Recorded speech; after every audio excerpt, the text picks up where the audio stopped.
खुदा यीशु के अजीम नाम में आप सबको सलाम। तशरीफ़ रखिए प्लीज़। आप सब खुश हैं जी? आइए ज़िंदा खुदा के लिए, बादशाहों के बादशाह के लिए ज़ोरदार तालियां बजाएंगे और अपनी खुशी का इजहार करेंगे। और हम तवज्जो के साथ आज खुदावंद के कलाम को सुनेंगे। मैं ईमान रखता हूँ कि यकीनन आप बरकत पाएंगे।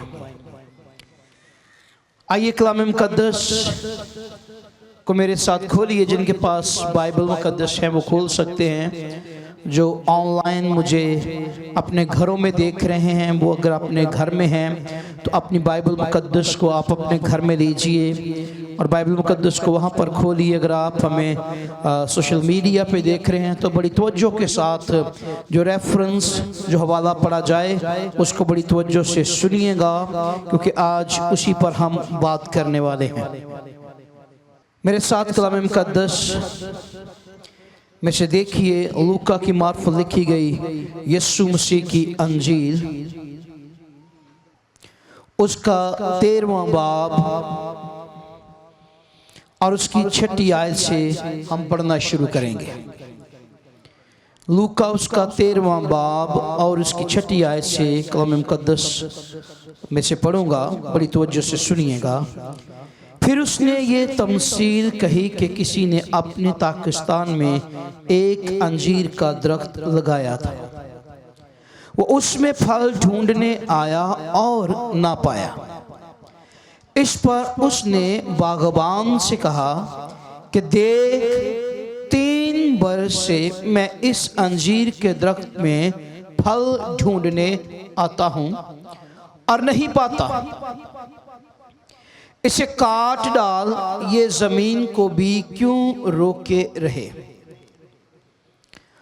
उसने जवाब में उससे कहा, ए खुदावन, इस साल तू और भी उसे रहने दे, ताकि मैं इसके गिर ताला खोदूं और खाद डालूं। अगर आगे को फला तो खैर, नहीं तो इसके बाद काट डालना। खुदा के कलाम को पढ़ने, खुदा के कलाम को सुनने और इस पर अमल करने वालों के लिए हम खुदावंद से बरकत चाहते हैं। सब बोलिए आमीन। बड़ा खूबसूरत हवाला जो पढ़ा गया है, और अमूमन हर साल के आगाज में मैं इस पर सरमन प्रीच करता था, सरमन सुनाता था। लेकिन कल फिर खुदा पाकरू ने इस बात को मेरे दिल में डाला कि अगर उसने ये साल हमें दिया है तो इस पर हमें गौर करने की जरूरत है। मैं यहां पर एक और हवाला जो है वो भी आपके सामने पढ़ना चाहता हूं। एक हवाला तो हमने पढ़ा जिसमें मालिक फल ढूंढने आता और मुसलसल वो आ रहा है और फल नहीं पा रहा। एक और हवाला कलाम मुकद्दस में से हम देखते हैं। जरा मेरे साथ देखिए, ज़बूर की किताब खोलिएगा। ज़बूर की किताब उसका पहला ज़बूर और उसकी पहली आयत से मैं जरा पढ़ूंगा, तो वजह से सुनिएगा। मुबारक है वो आदमी जो शरीरों की सलाह पर नहीं चलता और खताकारों की राह में खड़ा नहीं होता और ठट्ठा बाजों की मजलिस में नहीं बैठता। अगली आयत में लिखा है, बल्कि खुदावन की शरीयत में उसकी खुशनुदी है और उसी की शरीयत पर दिन रात उसका ध्यान रहता है।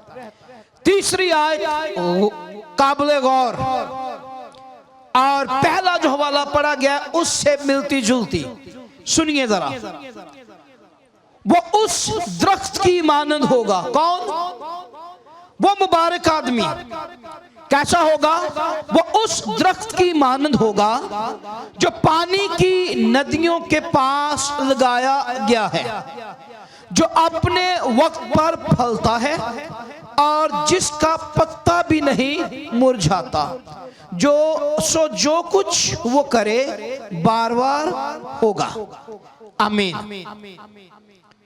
यहां पर दो तरह के दरख्तों का जिक्र किया गया है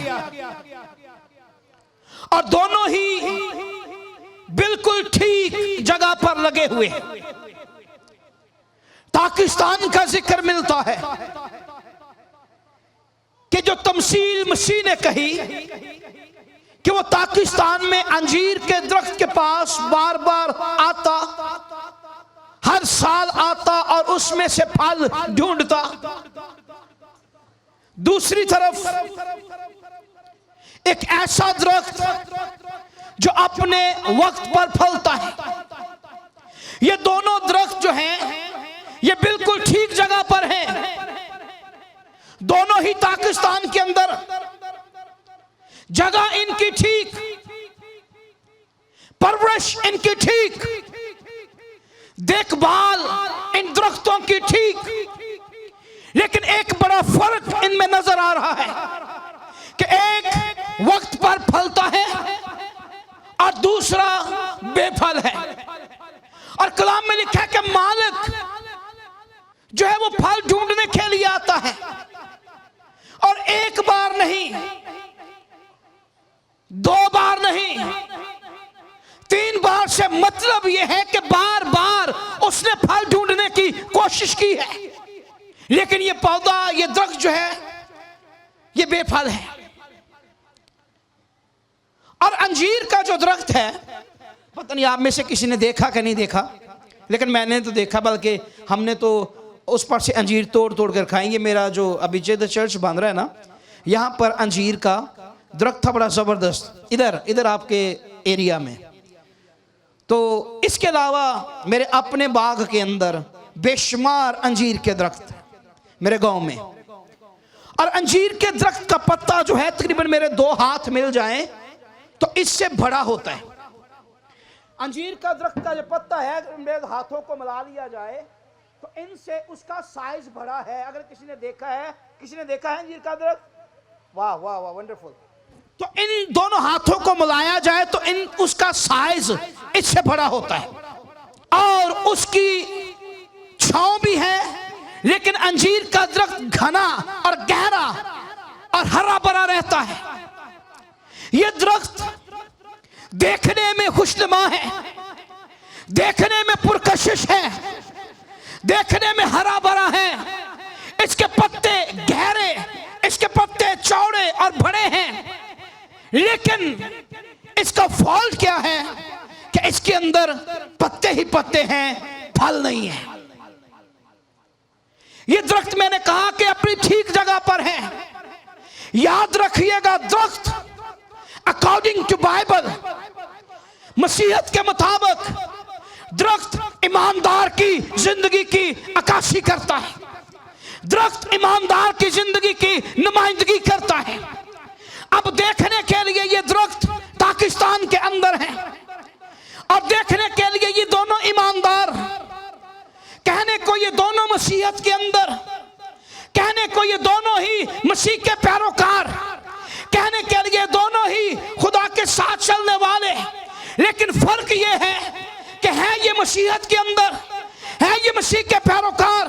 लोग इन्हें इस नाम से जानते हैं कि ये बंदा मसीह का है, ये मसीह का फॉलोअर है, ये मसीह का मानने वाला है, लेकिन फर्क ये है कि एक फलदार है और दूसरा बेफल है। मसीहत में भी बेशुमार ऐसे लोग आपको मिलेंगे जो आपको कहेंगे देखने में मैं मसीह का पैरोकार हूं। उनके नाम के साथ लगेगा ये बूटा मसीह है, ये मुश्ताक मसीह है, ये फलाना मसीह है, ये वारिस मसीह है, लेकिन याद रखिए मसीह का टाइटल साथ लगा लेने से फल जाहिर नहीं होते। मसीह का टाइटल लगा लेने से साथ हम मसीह नहीं हो गए। मसीह का टाइटल साथ लगा लेने से हम ईमानदार नहीं हो गए। ईमानदार ये है जिसके लिए ज़बूर की किताब हमें बयान कर रही है, मुबारक है वो जो शरीरों की सलाह पर नहीं चलता। फल किसमें नजर आ रहा है? जो शरीरों की सलाह पर नहीं चलता। किसमें फल नजर आ रहा है? जरा हाथ उठा के बताइए। जो शरीरों की सलाह पर नहीं चलता। फल उसमें नजर आता है जो खताकारों की राह में खड़ा नहीं होता। कहने को दूसरा भी ईमानदारी कहलाएगा, कहने को दूसरा भी मसीह कहलाएगा। क्या मैंने कहा था? बूटा मसीह, बूटे ए भी दो महीने। हाँ, एक बूटा फल अंदर, दूजा बूटा बेफल, ना कि बूटा मसीह। बूटे दोनों ही हैं, लेकिन एक पर फल नजर आता है जो शरीरों की सलाह पर नहीं चलता, खताकारों की राह में खड़ा नहीं होता। लेकिन एक और बूटा मसीह भी है जिसके अंदर हमें फल दिखाई नहीं देता। मसीहत का टाइटल है, साथ में मसीह लगा हुआ है, लेकिन मालिक फल ढूंढने आता है और नहीं मिलता। और एक बार नहीं, बार बार फल ढूंढने आया है। मैंने कहा कि दरख्त ईमानदार की काशी करता है, इसलिए मैंने दो हवाले आपके सामने पढ़े हैं। एक हवाला उस ईमानदार के लिए जिसकी जिंदगी फल से भरी हुई है, एक हवाला उसके लिए जो देखने में हरा भरा है, देखने के लिए उसकी जगह वो पाकिस्तान है। आए जरा वापस चलते हैं, वापस चलते हैं, उसी रेफरेंस की तरफ आगे बढ़ते हैं जरा। पाकिस्तान, कलीसिया। पाकिस्तान क्या है? मसीह की कलीसिया। अंजीर का दरख्त ईमानदार। पाकिस्तान पूरा दरख्तों से भरा है, वहां पर मुख्तलिफ किस्म के फलदार दरख्त हो सकते हैं। ईमानदार का फल एक जैसा नहीं होता। बाज ईमानदार कई मुख्तलिफ फलों से भरे होते हैं, बाज ईमानदार फल से लदे होते हैं, बाज ईमानदारों में हमें कुछ नमाया नमाया चीदा चीदा फल नजर आते हैं, लेकिन फल उनमें दिखाई देता है। लेकिन ये कैसा दरख्त है जो है पाकिस्तान के अंदर? मालिक ने इसकी खिदमत में कोई कसर नहीं छोड़ी। ये पाकिस्तान के अंदर है। जब पाकिस्तान के अंदर है तो जाहिर है कि मालिक इसकी खिदमत करता है। पाकिस्तान के अंदर है तो बाग के देखभाल करने वाला, रखवाली करने वाला इसकी भी देखभाल करता होगा, लेकिन देखभाल करने के बावजूद भी इसमें फल नहीं है। मालिक तंग पड़ गया है। क्या पड़ गया? मालिक तंग पड़ गया है। उसने कहा कि क्या कर, इसे क्या कर दे, इसे क्या कर दे, इसे काट डाल। बार बार फल ढूंढने आया है। जब फल नहीं मिला तो डिसीजन आखिर में क्या ले लिया, फैसला क्या ले लिया कि काट डाल इसको। ये दूसरों की भी जगह क्यों रोके रहे? इसने दूसरे पौधों की परवरिश में रुकावट डाली हुई है। जो पौधे इसके इर्द गिर्द नए लगाए गए हैं, इसने साया करके उनको भी रोका हुआ है। दूसरे पौधे इसके साए की वजह से परवरिश नहीं पा रहे। काट डाल, इसकी जगह खाली कर दे। इसने दूसरों को भी क्यों रोके हुए हैं? इसने दूसरों की जगह क्यों रोकी हुई है? याद रखिए ईमानदारों, अगर आपने अपनी जिंदगी ना तब्दील की, जैसी जिंदगी आपकी चंद साल पहले थी, अगर आज भी आप वैसे ही बेफल हैं, अगर चंद साल पहले नशे की हालत में थे, अगर आज इस नए साल के आगाज में भी आप नशे की हालत में हैं, अगर चंद साल पहले आप जुआ खेलते थे, अगर आज साल के आगाज में भी वैसी हालत में है, अगर चंद साल पहले बदकारी की हालत में थे, अगर आज साल के आगाज में भी बदकारी की हालत में है, तो ऑर्डर और डिसीजन क्या होगा? क्या फैसला आपके लिए लिया जाएगा। बताइए क्या फैसला लिया जाएगा? हाँ, क्या फैसला लिया जाएगा? क्योंकि मालिक ने 2020 में भी आपको चेक किया, फल नजर नहीं आया। 2021 में आपको चेक किया, फल नजर नहीं आया। 2022 में आपको चेक किया, फल नजर नहीं आया। 2023 में भी उसने सारे पौधे को दाएं बाएं आगे पीछे से टटोल के देखा कि कहीं ना कहीं कोई दाना, कोई फल का, कोई जर्रा, कोई मिल जाए, लेकिन फल नजर नहीं आया। आखिरकार फैसला क्या लिया जाएगा? क्या फैसला लिया जाएगा? कलीसिया, चर्च, क्या फैसला लिया जाएगा? आगे वाले भी बताइए, क्या फैसला लिया जाएगा? काट डाल। और बाइबल मुकद्दस तो हमें पहले से इस बात के लिए आगाह कर रही है कि दरख्त की जड़ पर कुल्हाड़ा रखा हुआ है। जो दरख्त अच्छा फल नहीं लाता, यहां पे तो यह दरख्त बिल्कुल फल ही नहीं लाता। वहां पर तो कहा गया है जो दरख्त अच्छा फल नहीं लाता, वो भी सुन ले। एक वो दरख्त जो फल ही नहीं लाता, एक दूसरा दरख्त जो अच्छा फल नहीं लाता, वो भी सुन ले।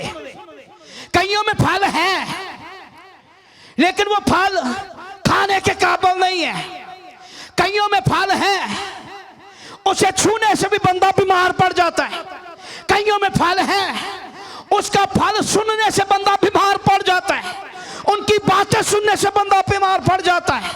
छूना तो दूर की बात, उसकी स्मेल लेने से बंदा बीमार पड़ जाता है। उस दरख्त के लिए भी कहा गया है जो दरख्त अच्छा फल नहीं लाता, उसकी जड़ पर क्या रखा हुआ है? काटा जाएगा। वो भी क्या होगा? वो भी क्या होगा? वो भी काटा जाएगा।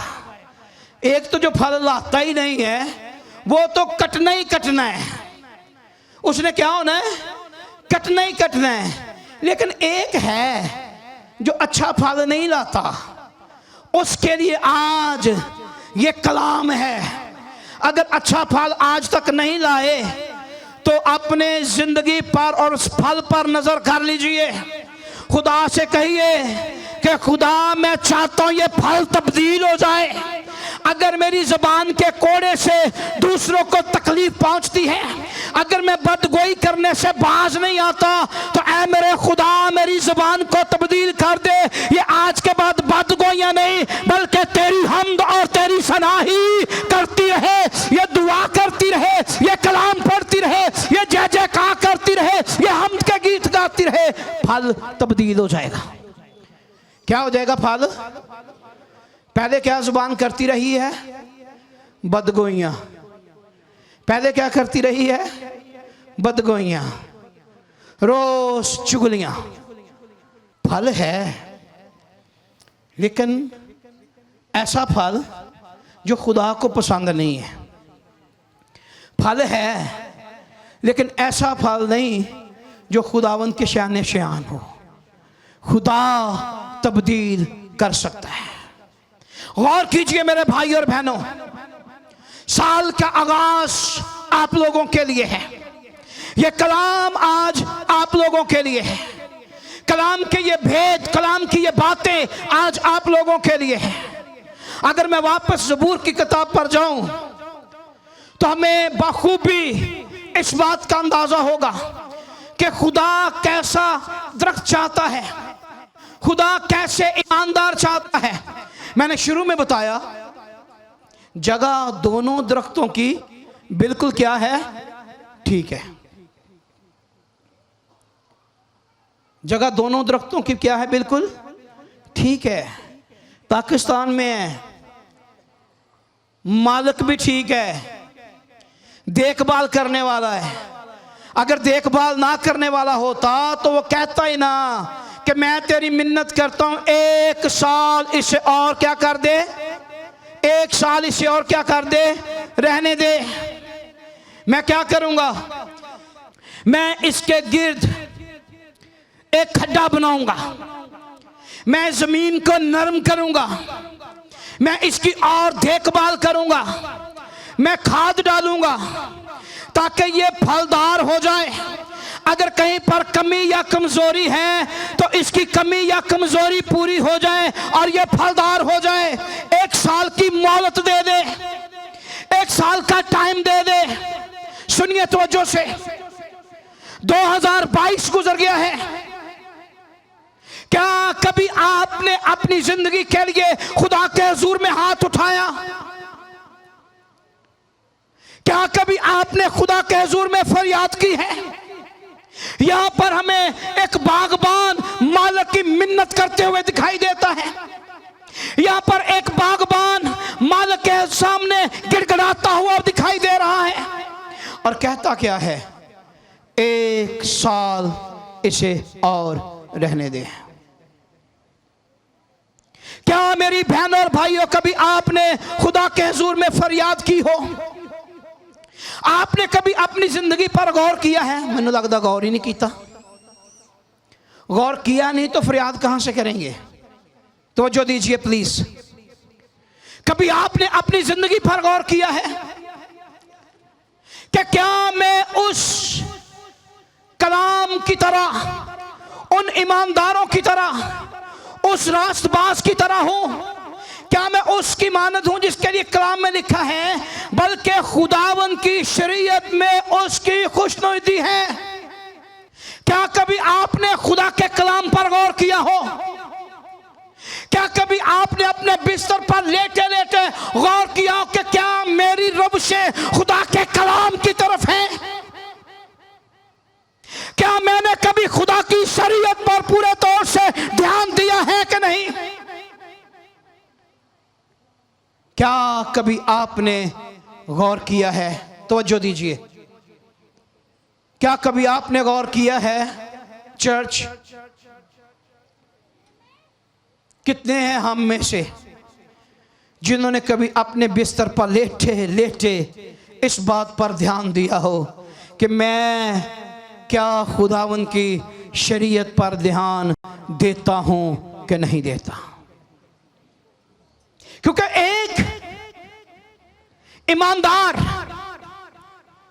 एक मसीह का पैरोकार वो है जिसके लिए मैं कलाम मुकद्दस में से ये पढ़ रहा हूं कि वो पैरोकार ऐसा है जो अपने बिस्तर पर लेटे सोचता हो, जिसने अपनी जिंदगी में कभी गौर किया कि क्या मेरा ध्यान खुदावन की शरीयत पर है कि नहीं है। क्या कभी आपने इस बात पर ध्यान दिया? कभी आपने अपने बिस्तर पर लेटे लेटे कभी ये सोचा है? कभी अपने फ्री टाइम में आपने खुदावंद की इन बातों पर ध्यान दिया हो? कभी चले फ्री टाइम में छोड़े चर्च में बैठ के ही आपने ध्यान दिया हो कि मैं खुदावंद की परस्तिश करने के लिए आया हूं, मैं खुदावंद की हजूरी में आया हूं, मैं इल्तिजा करने के लिए आई हूं, मैं इल्तिजा करने के लिए आया हूं। लेकिन इसके साथ कभी गौर किया हो कि मेरा ध्यान खुदावंद की शरीयत पर है कि नहीं है? कलाम में लिखा है वो ठट्ठा बाजों की मजलिस में नहीं। तो हम तो ढूंढते हैं ठट्ठा बाज है किथे, बैठे किथे ने, जरा वेखिए तो सही करदे की ने। हम तो ढूंढते हैं उन्हें। वो कहता ठट्ठाबाजों की मजलिस में बैठता ही नहीं है, खताकारों की राह में वो खड़ा, तो हम तो मोड़ पर खड़े इंतजार करते रहते हैं, इत्थों लंघना है उन्होंने, हम तो इंतजार करते रहते हैं, इधर से गुजरेगा, चलो चलते चलते बात ही कर लेंगे। कलाम कहता वो खताकारों की राह में खड़ा और ठट्ठाबाजों की मजलिस में नहीं बैठता, नहीं बैठता वो। लेकिन उसका रिजल्ट क्या है? अगर वो ये काम करता है तो उसका रिजल्ट क्या है? सुनिए, आगे लिखा है उसका रिजल्ट, जरा तवज्जो से सुनिए, वो उस दरख्त की मानद होगा जो ठट्ठाबाजों की मजलिस में नहीं बैठता, जो खताकारों की राह में खड़ा नहीं होता, जो झूठ और बुतलान नहीं बोलता, जो अपनी जुबान को हमेशा बदीस की बात करने से बाज रखता है, जो अपने आप को खुदा के जलाल के लिए महफूज करके रखता है, वो किसकी मानद होगा? उस दरख्त की मानद होगा जो पानी की नदिया के पास। आगे के मैं काशफा की किताब में जाने वाला हूँ, फिर तुम्हें और मज़ा आने वाला है। जो पानी के पास, बिल्कुल पानी के पास, जिथों चश्मे भी पानी दे लंघ दे, नदियाँ पानी दी गुजर दी, सैराब होती है ज़मीन, ये दरख्त वहाँ पर है। और जो दरख्त ऐसी ज़रखेज़ जगह पर हो, उसका पत्ता कहाँ मुरझाना है। अंजीर का जो दरख्त है ना, उसकी एक और खूबी बताऊँ आपको, मैंने बड़ा तजर्बा किया हुआ है। ये चंद लम्हों की बात नहीं कर रहा, मैं लाहौर में पैदा नहीं हुआ, मैं तो जी अपने गांव में पैदा हुआ। सुबह तो जाइदा सी अपने बाग च रात 10, 11, 12 बजे, कभी कभी तो मैं सो भी जाता था। मेरा बाप या मेरा भाई मुझे रात को सोए हुए बाग से उठा के लेकर आते थे, मुझे पता नहीं, सोया सोया सो गया। 2-3 बार तो रात को ये मुझे सोए में रात 2-3 बजे जंगल बियाबान में से उठा के लाए हैं कि घर चल तू यहीं पर सोया हुआ है। इतना वक्त हमने इन दरख्तों में गुजारा हुआ है। और सीज़न जब आता ना पतझड़ का, तो सारे दरख्तों के पत्ते नीचे गिर जाते हैं, अंजीर का पत्ता नहीं गिरता, अंजीर का पत्ता नहीं गिरता। अंजीर का पत्ता जब तक वो काटा ना जाए, जब तक उसे टिड्डी ना खाए, कभी वो ब्राउन भी नहीं होता, वो हरा ही रहता है। ऐसे थोड़ी बाइबल मुकद्दस में अंजीर के दरख्त की तमसील बार बार दी गई है। ऐसे थोड़ी सादक को, ईमानदार को खजूर का दरख्त कहा गया है। और ये जो दरख्त अभी मैं बात करने लगा ना, पानी के पास लगाया गया है। इसके लिए कलाम में लिखा, उसका पत्ता नहीं मुरझाता। क्यों नहीं मुरझाता? जिसने ध्यान खुदावंद की शरीयत पर देना है, जिसने हमेशा अपने आप को खताकारों की राह से दूर रखना है, जिसने हमेशा अपने आप को ठट्ठाबाजों की मजलिस से दूर रखना है, याद रखिए उसका पत्ता इसलिए नहीं मुरझाता कि खुदावंद यकूब का खुदा जो है उसका खुदा होता है, और खुदा उसको जोर देता है, खुदा उसको संभालता है, खुदा उसकी मदद करता है, इसलिए उसका पत्ता भी नहीं मुरझाता, क्योंकि खुदावंद उसके साथ साथ रहता है।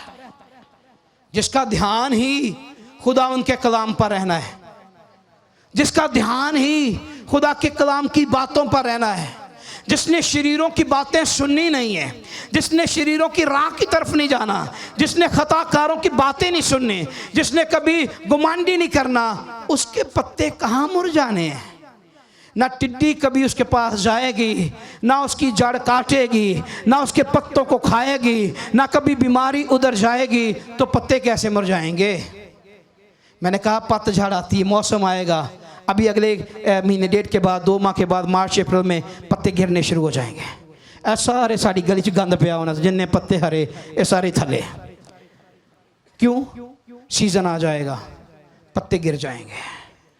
लेकिन जो दरख्त उस जरखेज ज़मीन में होगा, उस पर मौसम असरअंदाज नहीं हो सकते, क्योंकि खुदावंद खुदा उस पर अपना साया किए रखता है। Hallelujah, hallelujah. याद रखिए, अगर आप फलदार ना हुए, आखिरी बात करने लगा, अगर आप फलदार ना हुए तो काट डाले जाएंगे। क्या होगा? काट डाले जाएंगे। अगर मालिक ने आपको टाइम दे दिया है, अगर ये साल आपको दे दिया है, तो फिर गौर करना शुरू कर लीजिए। ये साल आपको गौर करने के लिए मिला है, ये वक्त आपको गौर करने के लिए मिला। जैसे उसने कहा 1 साल और दे दे, मैं क्या करूंगा? मैं मेहनत करूंगा, मैं खाद डालूंगा, मैं जमीन को नरम करूंगा ताकि इसकी कमी पूरी हो जाए। अगर आपको वक्त मिला है तो मेरी बहनों और भाइयों, खुदा के हुजूर में अहद कर लीजिए, मैं कलाम पढ़ूंगा, मैं दुआ करूंगा, मैं खुदावंद की हुजूरी में जाऊंगा, मैं खुदावंद को वक्त दूंगा, मैं खताकारों की राह में खड़ा नहीं होऊंगा, मैं ठट्ठाबाजों की मजलिस में नहीं बैठूंगा, मैं चुगली नहीं करूंगा, मैं बदगोई नहीं करूंगा, मैं ज़नाकारी नहीं करूंगा, मैं झूठ नहीं बोलूंगा, मैं नशा नहीं करूंगा, बल्कि ए खुदा तेरी शरीयत में मेरा ध्यान लगा रहेगा। जब आप खुदा के हुजूर में ये अहद कर लेंगे तो फिर काटे नहीं जाएंगे, बल्कि वो आपको कुदरत के साथ, अपने जलाल के साथ अपनी लपेट में ले लेगा। जब वो अपनी लपेट में लेगा तो फिर पत्ते नहीं मुरझाएंगे। मौसम चाहे मार्च का हो चाहे अप्रैल का हो, सीजन पतझड़ का हो चाहे बहार का हो, आपके पत्ते कभी नहीं कमला सकते, आपके पत्ते मुरझा नहीं सकते, आपके पत्ते कभी ब्राउन नहीं हो सकते, कभी खुश्क नहीं हो सकते। बल्कि पानी लोगों को मिले ना मिले, लेकिन आपकी जड़ें गहरे के अंदर होंगी, आपको पानी मिलता रहेगा। लोगों को खुराक मिले ना मिले, लेकिन आपकी जड़ें गहरी होंगी, आपको खुराक मिलती रहेगी। लोगों के पौधे फल लाए ना लाए, लेकिन आप फलदार होंगे, क्योंकि यकूब का खुदा जो है वो आपका जोर होगा। लेकिन याद रखिए, वक्त आपको मिला है इस बात के लिए कि गौर कीजिए, खुदा के हुजूर में मिन्नत कीजिए, तूने मुझे 1 साल दिया है, तूने मुझे 1 साल दिया है, मुझ पर रहम कर दे। अगर मैं फलदार नहीं तो मुझे आज फलदार बना दे। कहीं हर साल इसी कोई गीत गा छड़ते हैं, मैं हूं बेफल शजर की तरह, वो यही गमते रहना चाहिए, मैं हूं बेफल शजर की तरह। और जो वेखो कोई गीत गा छड़ते ने, मैं हूं बेफल, ना ना ना ना ना, हुण गीत ओ लभो जिहदे विच गाया जाए, मैं हूं फलदार दरख्त की तरह, मैं लदा हुआ हूं फल से। याद रखिएगा, अगर आप फलदार हुए तो फिर काटे नहीं जाएंगे, बल्कि आप बार बार होंगे, और बार बार वही होगा जो पानी के पास लगाया जाता है। आमीन आमीन। और अगर मैं आगे मकाशफा की किताब की तरफ बढ़ूं तो मकाशफा 22वें बाब के अंदर एक और दरख्त हमें नजर आता है जो 12 महीनों में 12 किस्म के क्या देता है। वो केड़ा दरख्त हो सकता है? हाँ, इत्थे दरख्त एक फल नहीं देंदे। यीशु मसीह कहता उन्हें काट डाल। हाँ, मालिक क्या कह रहा? काट दे। लेकिन बाइबल मुकद्दस कह रही है एक और दरख्त भी है जो 12 महीनों में, साल कितने महीने ने? हाँ, साल में कितने महीने हैं? ते फल कितने? फल कितने? 12। क्या ही खूबसूरत दरख्त है, क्या ही खूबसूरत दरख्त है वो। यहां पर एक फल नहीं मिल रहा दरख्त के अंदर, लेकिन ऐसा दरख्त भी है जो 12 महीनों में क्या देता है? 12 फल देता है। आइए आज इस बात पर गौर कीजिए कि खुदा मुझे इस काबिल बना कि मेरी जिंदगी से तुझे फल मिले। फल, एक फल नहीं, तेरे कलाम के मुताबिक तरह तरह के फल। अगर तू मेरे अंदर सच्चाई का फल ढूंढे तो मेरे अंदर सच्चाई का फल हो। अगर तू मेरे अंदर रास्तबाजी का फल ढूंढे तो मेरे अंदर रास्तबाजी का फल हो। अगर तू मेरे अंदर अपनी कुदरत को देखना चाहे तो मेरे अंदर से तेरा जलाल जो है यह दिखाई दे और लोग जाने कि मैं उस दरख्त की मानद हूं जो 12 महीनों में 12 फल देता है। क्योंकि मसीह ने तो कहा है कि तुम मुझसे क्या करोगे? बड़े बड़े। और ये दरख्त कौन सा है? ये दरख्त मसीह को कहा गया है। ये कौन सा दरख्त है? जिंदगी का दरख्त है। और 12 महीनों में क्या देता है? 12 फल देता है। अगर आज आप बेफल हैं, जिंदगी बेफल है, खुदा के कलाम से दूर हैं, खुदा के कलाम की सच्चाइयों से दूर हैं, शरीयत की किताब पर ध्यान नहीं देते, तो आइए आज 1 साल खुदा ने हमें दिया है गौर करने के लिए। खुदा के हुजूर में अहद कीजिए कि मैं तेरे कलाम के मुताबिक फलदार बनना चाहता हूं। आमीन आमीन। कौन कौन है जो आज इस बात के लिए खुदा के हुजूर में अपने आप को पेश करता है कि मैं तेरे हुजूर में फलदार बनना चाहता हूँ, कहीं मैं काटा ना जाऊँ, बल्कि या खुदा मेरी ज़िंदगी से फल ही फल जो तेरे कलाम के मुताबिक है वो नज़र आए। खुदा आप सबको बरकत दे। God bless you. Thank you so much.